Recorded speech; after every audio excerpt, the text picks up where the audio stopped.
धर्म सावर्णी, रुद्र सावर्णी, देव सावर्णी और इंद्र सावर्णी नाम वाले 14 मनु हैं।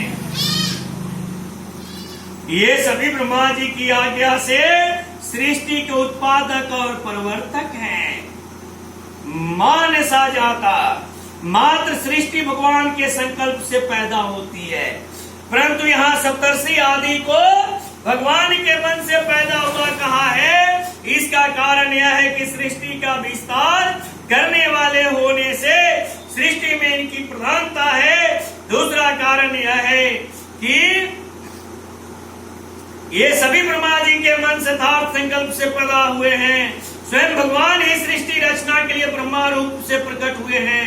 अतः 7 महर्षि, 4 सनकादिक और 14 मनु, इन 25 को ब्रह्मा जी के मानस पुत्र कहें अथवा भगवान के मानस पुत्र कहें, एक ही बात है। मत भावा, ये सभी मेरे में ही भाव अर्थात श्रद्धा प्रेम रखने वाले हमारे पुत्र कहलाते हैं। ऐसाम लोक मिमां प्रजा, संसार में 2 तरह की प्रजा है, स्त्री और पुरुष। संजोग से उत्पन्न होने वाली और शब्द से दीक्षा मंत्र उपदेश आदि से उत्पन्न होने वाली।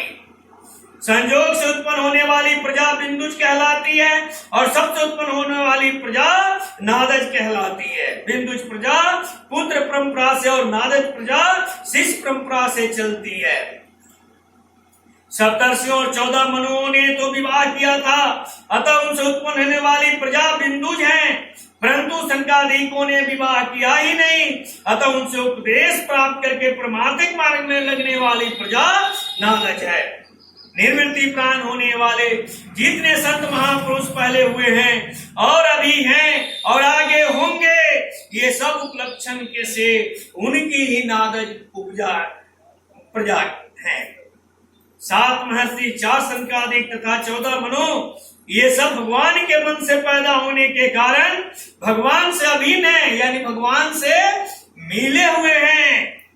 बोलिए प्रेम से कृष्ण भगवान माता राधा सुदामा रुक्मिणी की जय। अभी आपके सामने स्वयं प्रभु पधार चुके हैं, दोनों साथ में बैठे हुए आपके प्रवचन को सुन रहे हैं। एताम विभूतिम जोगम चामम यो वेत्ति तत्वतः सोयगे सोयवि किम प्रेम योगे नियते नात्र संशय। यहाँ संशय, जैसे मैंने कहा कि अभी आपके बीच प्रभु पूरे परिवारगण यहाँ पधार कर आपकी कथा को सुन रहे हैं। इसमें कितने लोगों को संशय हुआ होगा कि हमको दिखाई नहीं दे रहे हैं। अरे आप उस लायक अपनी चश्मा को बनाइएगा तो सदैव अपने पास यहाँ बैठे हुए पाइएगा, और जब अपनी चश्मा में गंदगी रखिएगा और अपने हृदय में गंदगी रखिएगा, दूसरे के प्रति अहित सोचिएगा, तो किसी सूरत में आप कितना हो भी भक्ति करने का ढोंग रच ले, आपको दिखाई नहीं देंगे। एताम विभूति जोगम चमम एताम श्रवमाम, अत्यंत समीप का लक्ष्य कराता है। यहाँ यह शब्द 4 से 6 श्लोक तक कही हुई विभूति और जोग का लक्ष्य कराता है। विभूति नाम भगवान के स्वर्ग का है और जोग नाम भगवान की अलौकिक विलक्षण शक्ति है, अनंत सामर्थ्य का है। तात्पर्य हुआ कि भगवान की शक्ति का नाम जोग है और उस जोग से प्रकट होने वाली विशेषताओं का नाम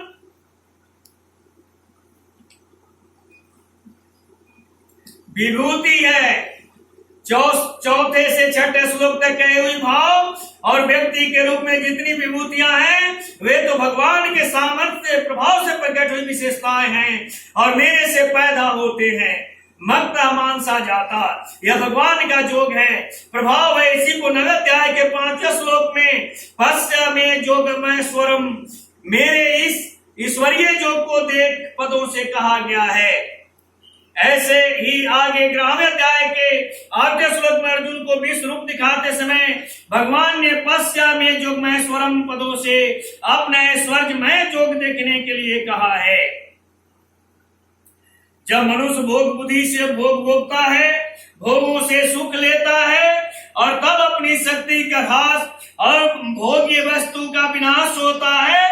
इस प्रकार दोनों तरफ से हानि होती है, परंतु जब वो वह भोगों को भोग बुद्धि से नहीं भोगता, अर्थात उसके भीतर भोग को किंचित मात्र भी लालसा उत्पन्न नहीं होती, तब उसकी शक्ति का ह्रास नहीं होता, उसकी शक्ति सामर्थ्य निरंतर बनी रहती है। वास्तव में भोगों के भोगने में सुख नहीं है, सुख है भोगों को स्वयं बरतने में।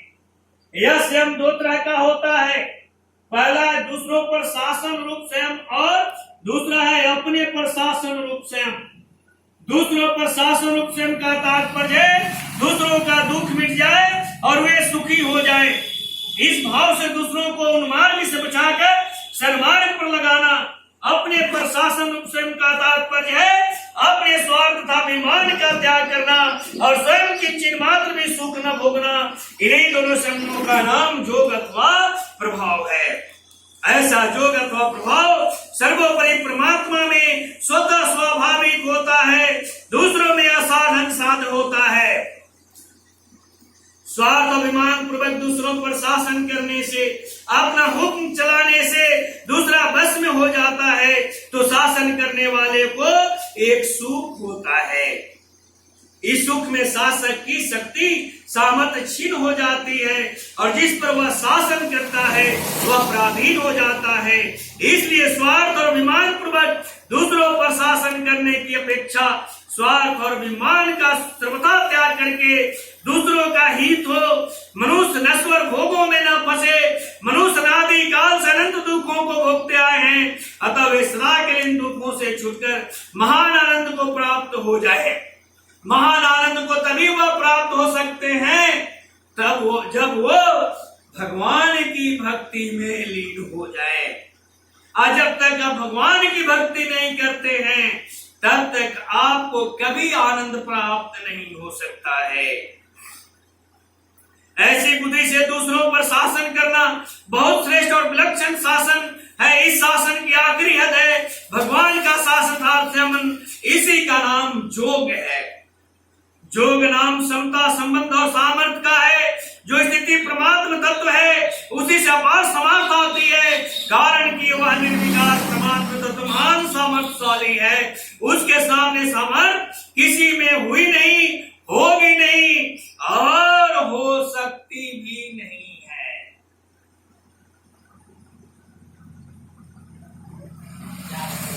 मनुष्य में आंशिक रूप से वह सामर्थ्य निष्काम होने से आती है, कारण की कामना होने से शक्ति का क्षय होता है और निष्काम होने से शक्ति का संचय होता है।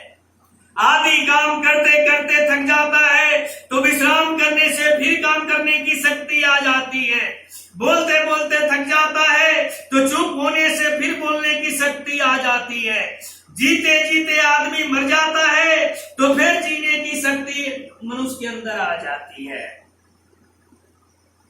सर्ग में शक्ति क्षीण होती है और प्रलय में शक्ति का संचय होता है। तात्पर्य हुआ कि प्रकृति के संबंध से शक्ति क्षीण होती है और उससे संबंध विच्छेद होने पर महान शक्ति आ जाती है।